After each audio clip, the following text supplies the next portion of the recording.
Hello guys, welcome back to my channel one charge guys. আবার অনেক দিন পরে আবার একটা ভিডিও নিয়ে এসেছি পোকো X3। তো এটা টাচ কাজ করছে না, সেটা তোমাদেরকে দেখাচ্ছি। আর এই সিপিইউ মডেল নাম্বার হচ্ছে 7150, কোয়ালকমের সিপিইউ আছে। তো আমি কী করি না করি এটা তোমাদেরকে সব কিছু শেয়ার করছি, কীভাবে কী কাজটা করি তোমরা সম্পূর্ণ দেখতে থাকো। তো গাইস, তোমরা দেখছো যে টাচ কাজ করছে না। তো এটা সিপিইউ থেকে হয়, কোয়ালকমের সিপিইউ থেকে। তো সুন্দর করে সেটটি খুলে নেব ভালো করে।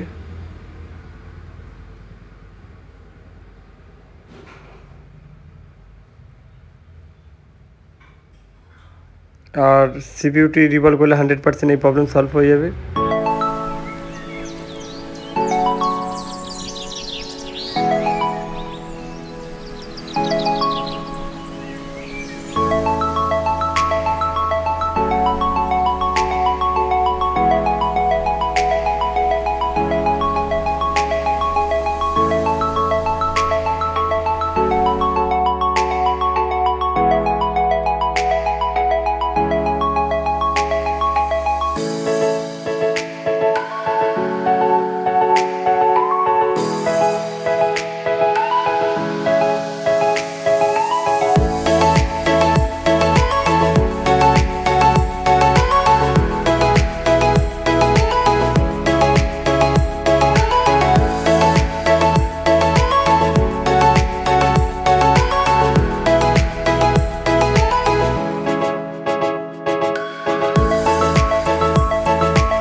গাইস সিপিইউটি খুব সুন্দর করে আমি বল করেছি, আর যে সিপিইউর যে প্রত্যেকটা বলের অংশ তোমাদেরকে দেখিয়েছি খুব সুন্দর করে ক্লিন করা। তো এবার আমি বসাবো, বসিয়ে আমি 100% এই প্রবলেম সলভ করে তোমাদেরকে দেখাবো। একবারেই আমি অন করে দেখাবো সেটটা। তো প্রথমে যে কোয়ালকমে আমার 7150 যে সিপিইউটি আছে আমি মার্কের মধ্যে দিয়ে ভালো করে বসিয়ে নেব।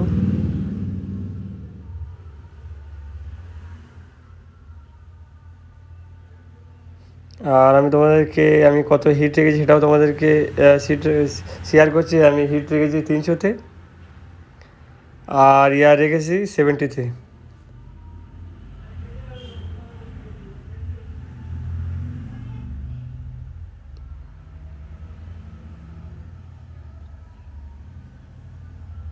তো এবার আমি প্রথমে ব্যাটারি কানেক্টার লাগাবো না, প্রথমে চার্জিং সাপ্লাই দিয়ে দেখব যে আমার কি রিডিং আসছে।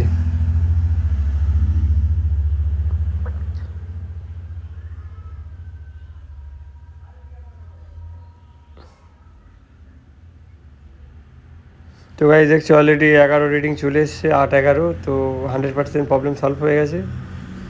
তো তোমরা দেখতে পাচ্ছ গাইজ সেটটা আমি পুরোপুরি চালু করলাম। আরে জিও গুরু।